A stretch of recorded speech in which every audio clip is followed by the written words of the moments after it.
रामगढ़ नाम का एक छोटा सा गांव था। उसे गांव में दो मित्र रहा करते थे, जिनमें से एक का नाम नकुल था और दूसरे मित्र का नाम सोहन था। नकुल बहुत ही ज्यादा धार्मिक था और वह भगवान को बहुत मानता था, जबकि सोहन बहुत मेहनती था। एक बार दोनों ने मिलकर 1 बीघा जमीन खरीदी, जिससे वे दोनों फसल उगाकर अपने लिए घर बनाना चाहते थे। सोहन तो अपने खेत में बहुत मेहनत किया करता था, परंतु नकुल अपने खेत में कुछ काम नहीं करता था। नकुल मंदिर में जाकर भगवान से अच्छी फसल के लिए प्रार्थना किया करता था। धीरे धीरे करके समय बीतता गया और कुछ समय बाद खेत की फसल पककर तैयार हो गई। उन दोनों ने फसल को बाजार में ले जाकर बेच दिया और उन दोनों को अच्छा पैसा प्राप्त हुआ। घर जाकर सोहन ने नकुल से कहा, इस धन का ज़्यादा हिस्सा मुझे मिलेगा, क्योंकि मैंने बहुत मेहनत की है। यह बात सुनकर नकुल बोला, नहीं, बिल्कुल नहीं। धन का ज़्यादा हिस्सा मुझे मिलना चाहिए, क्योंकि भगवान से मैंने प्रार्थना की कि इस बार की फसल अच्छी होनी चाहिए। भगवान के बिना कुछ भी संभव नहीं है। भगवान ने ही हमको अच्छी फसल प्राप्त करवाई है।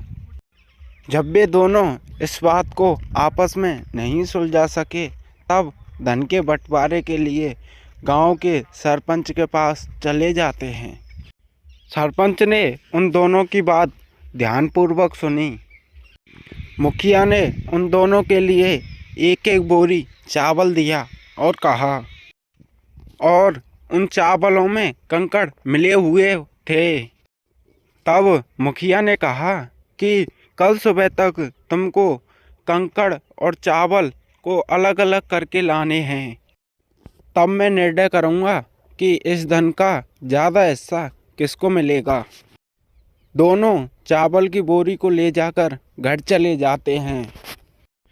सोहन ने रात भर जागकर चावल और कंकड़ को अलग किया, परंतु नकुल चावल की बोरी को ले जाकर मंदिर में चला जाता है और भगवान के सामने कहता है, चावल और कंकड़ को अलग करने की कहने लगा। नकुल ने भगवान से बहुत प्रार्थना की। अगले दिन सोहन मुखिया के पास जाता है और जितने भी उसने चावल और कंकड़ को अलग किए थे, उनको वो दिखा देता है। मुखिया ने नकुल से कहा कि दिखाओ तुमने कितने चावल अलग किए हैं, जिसे देखकर मुखिया बहुत खुश हुआ तथा नकुल जैसी बोरी लेके गया था, वैसी बोरी लेकर वापस लौट आया था। नकुल ने कहा कि मुझे भगवान पर पूरा भरोसा है। जितने भी चावल तुमने दिए थे, वो सारे अलग हो गए होंगे। परंतु जब बोरी को खोला गया था, तब कंकड़ और चावल वैसे के वैसे ही थे। मुखिया ने नकुल से कहा कि भगवान भी जब ही तुम्हारी सहायता करते हैं जब तुम मेहनत करते हो। मुखिया ने धन का ज़्यादा हिस्सा सोहन के लिए दिया। इसके बाद नकुल भी सोहन की तरह खेत में मेहनत करने लगा। अब की बार उन दोनों की फसल पहले से भी बहुत ज़्यादा अच्छी हुई।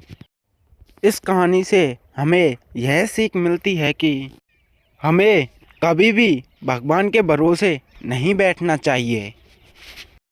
हमें सफलता प्राप्त करने के लिए मेहनत करनी चाहिए। तो दोस्तों, आपको ये कहानी कैसी लगी कमेंट में ज़रूर बताइएगा।